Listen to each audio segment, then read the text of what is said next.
You guys have done a lot of transactions around the United States. Stuff in Florida, do you have projects going on? Tell us about the environment, and I'm curious if you've got anything in Cape Coral or nearby. We don't have anything right now in Florida. We've been in Florida in the past. Something that Florida has to struggle with is rising insurance costs, and that has made it really hard for property owners and for new investors to come into that market because of insurance. Is that why you guys are staying out? Well, we've been staying out of coastal for a little while. We started looking back at it again because insurance started to level out, but insurance rates are incredibly high. That's not just a Florida story. It's a California story, too. It's all coastal right now, and fires, right? Yeah. You get that in California. And we see that start to hit parts of California, like Malibu and the Malibu area, but for the most part, California real estate prices are still really, really high, even though it's challenging and expensive to insure those properties. When does that chicken come to roost? California real estate market has always been very unique in the sense that it's an appreciation market and not a cash flow market. So it's always been a little bit tight there.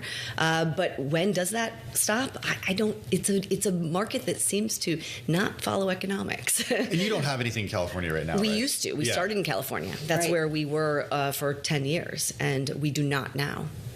So we are very cash flow oriented. So talk to us about the environment, what you are seeing today versus what it was 6 months ago, 12 months ago. I think it's been a few months since we last talked. Yeah, absolutely. We're still seeing a very bifurcated economy, both in the macro economy and then also within submarkets. So what we're seeing is a bit of mean reversion right now, where markets had overgrowth are starting to cool down a little bit, starting to try to absorb all that overgrowth. And some of the markets that were more depressed, that didn't overbuild, are starting to rise. You see something like that in like Chicago or San Francisco, where you now all of a sudden you see 3-4% annual increases, which is really high compared to some of the rents in the country that are starting to drop. So we are seeing a tale of two cities. Since we last spoke to you, the Trump administration has come out with some different, I wouldn't call them policies, I'd say policy proposals to try to get housing within control for many Americans. Sure. Some of them target single-family homes and institutional investors. Is anything that you've heard from Washington, D.C. helping to alleviate the problem? You know, we're hearing a little bit about it in that single-family buy-to-rent or rent-to-own model.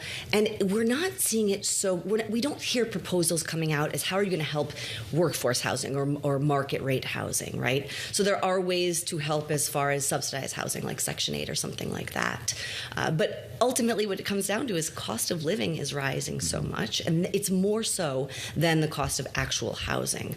That workforce housing or free market housing stays pretty stable. It grows slowly, but it stays a little bit independent from macroeconomics because you get a lot of friction in mobility. People aren't moving a lot out of their units, but then again, you know, we talk about this lack of affordable housing. Right. We have to dig into what is that? What does that mean? Well, we constantly, I think, pepper people with questions to try to understand. And before we got going, we said, well, you know, one of the things that we've kind of pushed on is building housing, affordable housing where the jobs are, whether it's a major city, rather than having someone who's got to, you know, take a train or a bus or however 2 hours or an hour and a half or something, you know, outside that major city in order to live, you know, affordably. Sure.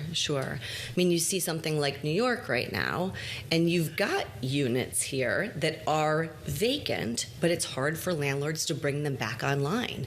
How do they do that, especially when you've got threats of a rent freeze here in New York?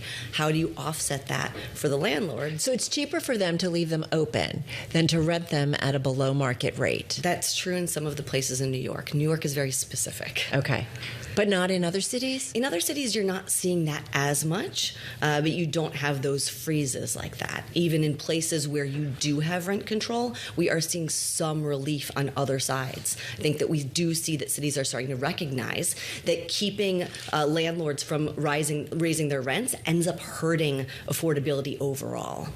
Where are you bullish right now? Where do you want to do new projects? We're really bullish in the Midwest right now. We like areas that are very stable. We don't like to see that overgrowth.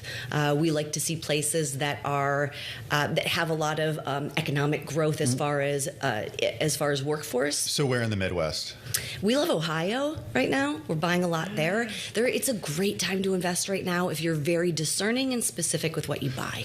So we're looking for upside down capital stack stacks. So Southern Ohio, Central Ohio, Northern Ohio. I mean, these are all very different parts. Sure. Right now, we're heavy in Columbus. We're looking in Cleveland. We're looking in Cincinnati. Okay, so that's everywhere. Pretty much. It's a little bit. We're all over the Midwest. We like other cities too. It really depends. We're more deal oriented. We're looking for where is that upside down capital stack that really needs us to come in to infuse capital, because that's what really happens. So much money has gone down south, certainly the southeast. Is that gotten overheated at this point? I've heard some signs or some stories about things like prices starting to come down, at least in kind of residential homes. But what are you seeing there? Right. So that's that Sun Belt area or some of those overheated areas that are now coming back down.